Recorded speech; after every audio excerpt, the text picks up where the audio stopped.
Hello, and welcome to Sunspiration. If you're watching for the first time, Sunspiration is inspiration from the Holy Bible. I am a speaker and a Christian, so every Sunday I come to your timeline and I drop you a powerful video just to inspire you for the week. Welcome to the month of October. I am so excited because it's the final quarter of the year 2021, and I'm sure we can all look back with gratitude and give God the glory for all He has done for us so far. And I know if you push harder, there are bigger and greater things you can achieve in the last 3 months. As usual, every month I bring you a brand new theme. But this month of October, we're going to continue along the lines of transformation that I've been talking about in September. I've enjoyed this so much and I didn't want to rush it. I didn't want to bulk it up too much because I'd broken it down into smaller pieces. So I wanted to make sure that I dropped everyone nicely as it is. So I'm sure you can carry on with me on my story of transformation and I'll keep inspiring you as we go.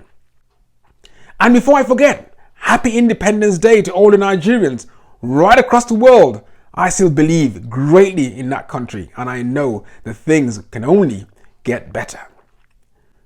Let's go and let's focus on transformation. I have been reading from the book of Romans 12 verses 1 and 2 from the Holy Bible. So I'm going to read the verses again. Then I'm going to pick out the part in which we will be talking about today. But just before I do that, I want to give you a quick recap of what we've spoken about so far. First, we started up with mercy. And I said mercy is all about forgiving yourself and God forgiving you. When you start your transformational journey, you have to be willing to let go of the mistakes you've made in the past and have mercy on yourself. Secondly, I spoke about sacrifice. For every journey, you must be willing to give up something valuable for something more desirable. And thirdly, we spoke about worship. Worship is about surrendering, giving up to God and saying, God, I bring it totally to you, because He's the only one that can bring true transformation. Next, we look at being conformed, and it says, do not conform to the patterns of this world. And I encouraged you last week, brighten your light to bring change to all the environments you find yourself. So we have to be careful about how we're living our lives, that we are not conforming to the patterns of this world. Now let's read, and then we'll go on to the fifth one.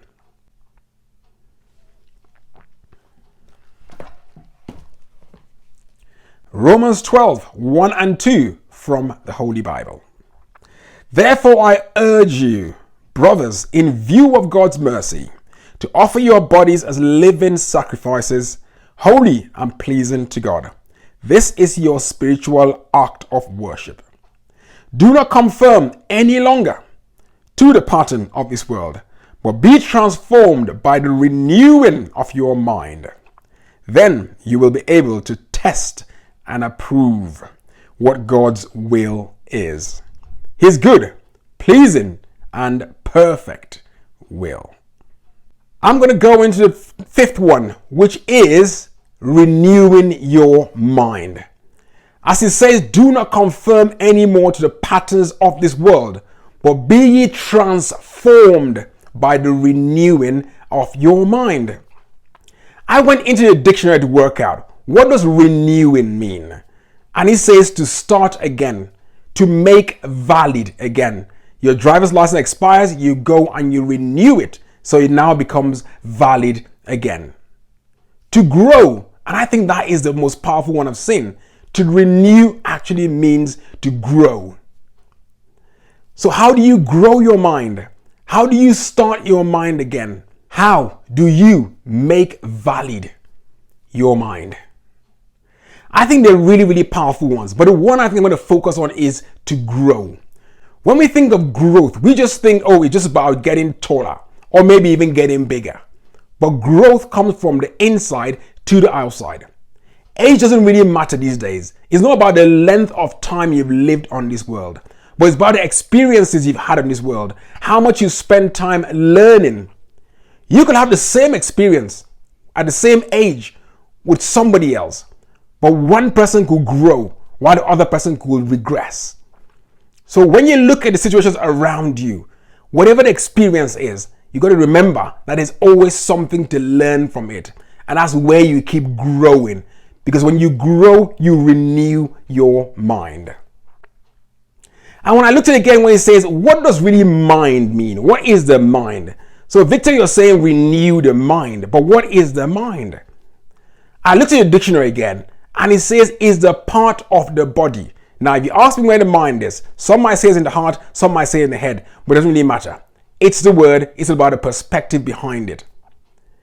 The mind from the dictionary, it says is the part of the body that is responsible for your thoughts, your feelings, and your intentions. I will say it again. The mind is a part of your body that is responsible for your thoughts, your feelings, and your intentions. If you notice, it didn't say your actions. Because I strongly believe that whatever actions you take is always backed up by your intentions, and the reason why you have done it is your intention. So if we can change the way we think, we can change the way we feel, and we can change our actions. And because we change our intentions, the actions obviously will change too. So the Bible is telling us that we need to be transformed by growing up our thoughts, our feelings, and our intentions. By making valid our thoughts, our feelings, and our intentions. By starting again our thoughts, our feelings, and our intentions. And I want to leave you just reflecting on what way, how is your thoughts? Because if you can change that, you can change the results you're creating. And transformation, as I've always said, comes from inside. And that's why we need to change the thoughts, feelings, and intentions. The mind has a setting, and that's why it's called the mindset. When you ask people every time, what's wrong with these people? They will say, oh, it's our mindset. And how has this mind been set? This mind has been set by our experiences when we're growing up. This mind has been set by the books that we read, the environment we find ourselves. That's what sets this mind for us. And it's encouraging for us to look around us and make sure that we are placing ourselves as if we are not conforming to the environments we find ourselves. We need to focus on growing our minds to make sure that we can bring transformation to ourselves and to our environment too. So as you face this week, it's time to do a reset on your mind. It's time to just check your thoughts, check your feelings, or if you're feeling strange today, check the thoughts. What am I thinking about that is making me feel this way? Check your actions. If you don't like the results the actions are creating, take 2 steps back. How am I feeling? What am I thinking? And that will help you to change the final result. As you face this week, go check your mindset, check your thoughts, check your feelings, check your actions. Stay blessed. Love you all.